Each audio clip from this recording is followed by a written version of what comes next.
आज हम लोग जो है सर्वनाम पर बात करेंगे और बिना किसी देरी के हम लोग बात करते हैं सर्वनाम।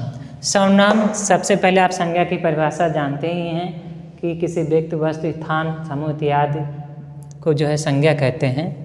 तो संज्ञा की जब आप परिभाषा समझ लेंगे तो आप सर्वनाम की परिभाषा समझ जाएंगे।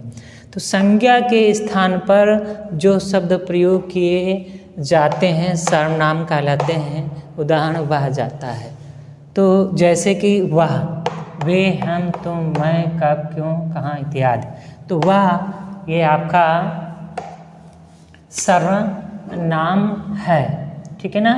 ये क्या है आपका सर्वनाम, ठीक। तो सर्वनाम के भेद आपको समझना है। सर्वनाम के 6 भेद होते हैं: पुरुषवाचक सर्वनाम, निश्चयवाचक सर्वनाम, अनिश्चयवाचक सर्वनाम, निजवाचक सर्वनाम, प्रश्नवाचक सर्वनाम, संख्यावाची। आइए हम बात कर लेते हैं पहले पुरुषवाचक सर्वनाम। जैसा कि नाम से ही जिस वे शब्द जो पुरुष जाति का बोध कराते हैं एक तरीके से पुरुषवाचक सर्वनाम कहलाते हैं। जैसे उत्तम पुरुष में मैं शब्द का प्रयोग करते हैं, ठीक है ना। तो मैं क्या होगा, आप ध्यान दीजिएगा, एक वचन और बहुवचन। अंग्रेजी में भी आपने पढ़ा होगा कि आई का मैं का क्या हो जाता है, हम हो जाता है, आई वी, हैं, ठीक। तो अब इसे अगर हम देखें मध्यम पुरुष के रूप में तो तुम है, आप समझ रहे हैं ना, ठीक है। तो मैंने, हमने, हम मैंने कहते हैं ना, मैंने का क्या होगा, मैंने का हमने होगा, हमने का, ठीक है। मध्यम पुरुष में ये तो आपका हो गया जो है उत्तम पुरुष की बात में। उत्तम पुरुष 3 प्रकार के पुरुष होते हैं: उत्तम पुरुष, मध्यम पुरुष और आखिरी, हाँ, अन्य पुरुष, ठीक है ना। तो हम ये ध्यान देंगे कि जब हम उत्तम पुरुष में की बात कर लिए हैं तो अब हम मध्यम पुरुष में भी थोड़ा सा समझ लेते हैं कि मध्यम पुरुष के कौन सर्वनाम होते हैं। जैसे तुम, तुम मध्यम पुरुष में तुम कहेंगे, हाँ, तू, तुम। तो एक वचन में क्या कहलाएगा आपका, एक वचन जो है तू कहलाएगा और बहुवचन तुम, तू, तुम, तुम्हें, ठीक है ना। तुमने, तूने, तुमने। तो ध्यान दीजिएगा,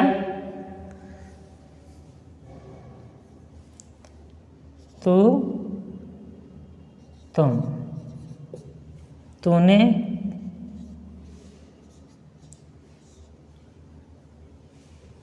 तुमने, ठीक है। इसी तरीके से अन्य आ जाते हैं अन्य पुरुष में। तो आपको इन चीज़ों को ध्यान रखना है, इन चीज़ों को आपको समझना बहुत ज़रूरी है, हैं। तुझसे, तुमसे, पढ़िएगा इन चीज़ों को। अब हम आते हैं आगे की ओर जो है। तो इसी तरीके से निश्चयवाचक जो है सर्वनाम कहाँ पर प्रयोग किया जाता है। निश्चय से अर्थ वे शब्द जो निश्चितता का बोध कराते हैं, है ना, निश्चयवाचक सर्वनाम कहलाते हैं, ठीक है। जहाँ पर निश्चय का बोध हो रहा हो, निश्चय, मैं 11 बजे आऊँगा, मैं 11 बजे आऊँगा, डेफिनिट है, डेफिनिट को निश्चय कहते हैं हिंदी में उसे, ठीक है। मैं 11 बजे आऊँगा, मैं 11 बजे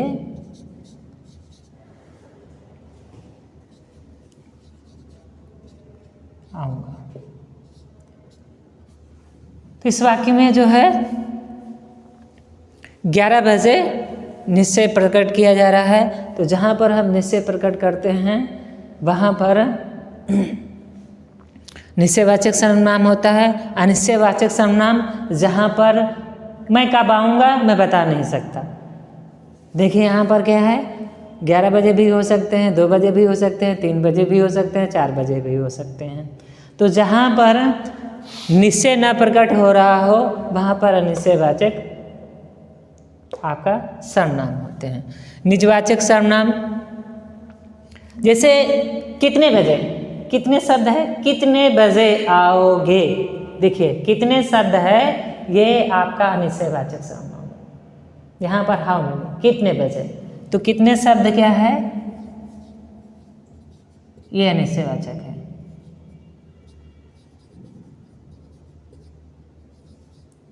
अनिश्चयवाचक।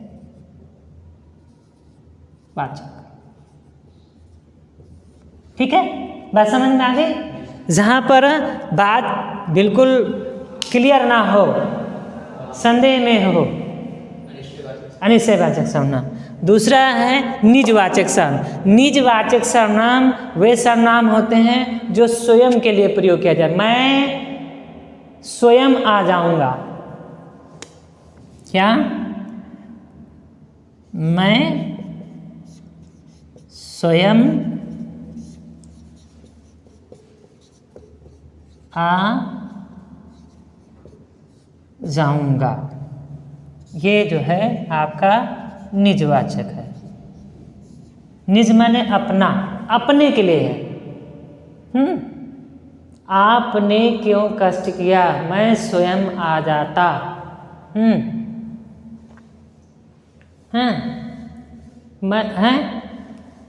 मैं अपने आप चला आऊँगा। आप शब्द, स्वयं शब्द, ये निजवाचक होते हैं। ध्यान रखिएगा, स्वयं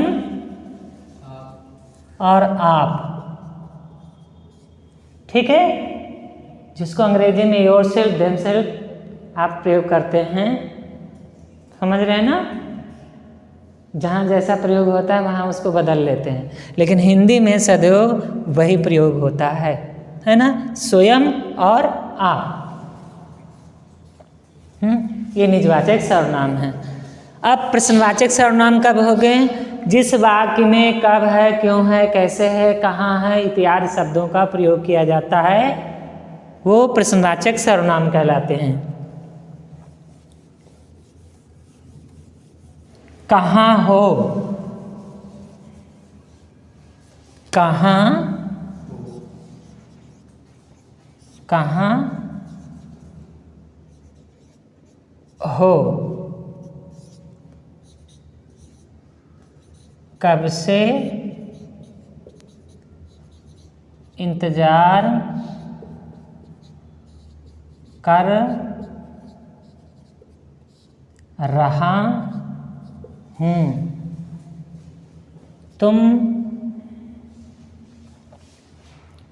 कौन हो, तुम कौन हो।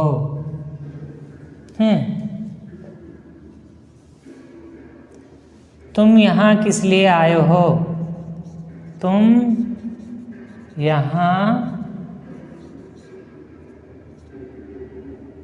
किस लिए आए हो, यहाँ से चले जाओ, यहाँ से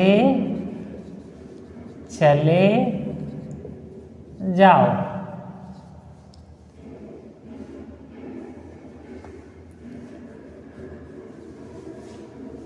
ठीक है, समय कितना हुआ, समय कितना हुआ। अब देखिए ना, कहाँ, कब,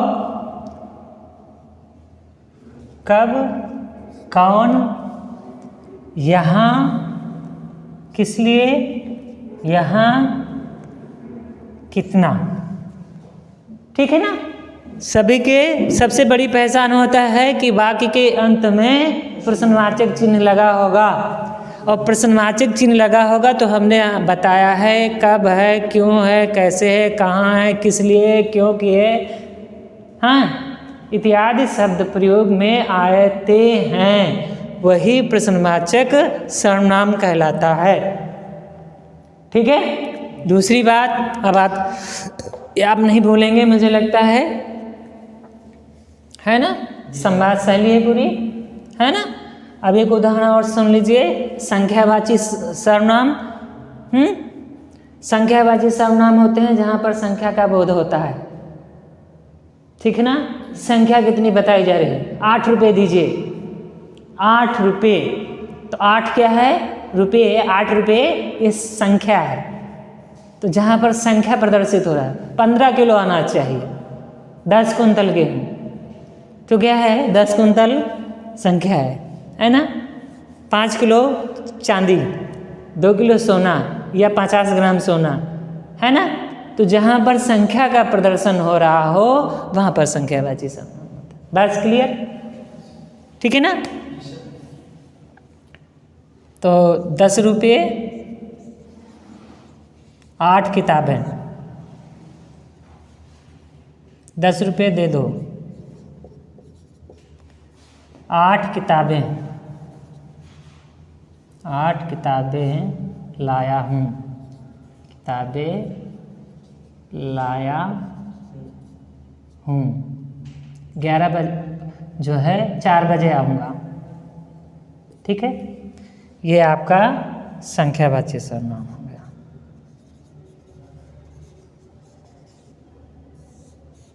ठीक है।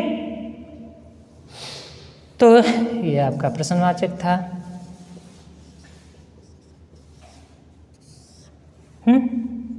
बात समझ में, कोई दिक्कत। और ये बहुत ज़्यादा परीक्षाओं में पूछे जाते हैं, इसी तरीके के उदाहरण दिए जाएंगे और आपसे पूछ लिया जाएगा, ये दे दिया गया, और ये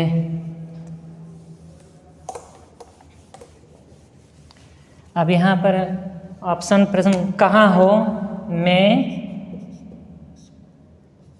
किस प्रकार का सर्वनाम है। नंबर 1, ठीक है, कार लिख देते हैं, का में ऑप्शन दे देते हैं, प्रश्नवाचक। दूसरा संख्यावाचक, संख्यावाचक। तीसरा दे देते हैं अनिश्चय, अनिश्चय,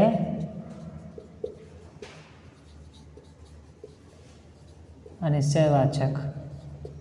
चौथा इनमें से कोई नहीं, तो खा, ये गा हो जाएगा, ये घा हो जाएगा, और चौथा यानी घा, अंगा, इनमें से कोई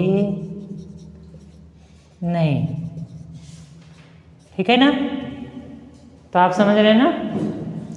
तो आपका जो है, आपको पता है, अभी परिभाषा बता ही चुके हैं, कब, क्यों, कैसे, कहाँ, जिन शब्दों में वाक्यों में आते हैं, तो कहाँ शब्द देखिए अंडरलाइन है ना, अंडरलाइन करके या डार्क करके पूछा जाता है, ठीक है। या तो इसके लाइन में अंडरलाइन होगी या इसको बोल्ड लेटर में कर दिया जाता है, यानी काले लेटर में कर दिया जाता है, कोई भी इस्तेमाल किया जा। कहता है कि जिस शब्द के नीचे रेखा खींची गई है या जो गहरे रंग का है उसमें कौन सा आपका सर्वनाम है, तो आप बिना हिचक किए हुए ऑप्शन ए काला कर देंगे, ठीक है, क्लियर। इसी तरीके के प्रश्न जो है परीक्षाओं में पूछे जाते हैं। तो ये आज आपने समझा इन चीज़ों सर्वनाम के बारे में, और हम लोग आगे चल करके फिर जो है इस मुद्दे पे बात करेंगे। तो कैसा आपको लगा ज़रा आप ज़रूर मुझे बताइएगा, है ना, अपने सुझाव दीजिएगा ताकि बेहतर से बेहतर मैं आपको जो है इस पर आपको सूचनाएं दे सकूं, बेहतर से बेहतर पढ़ा सकूं। ठीक है।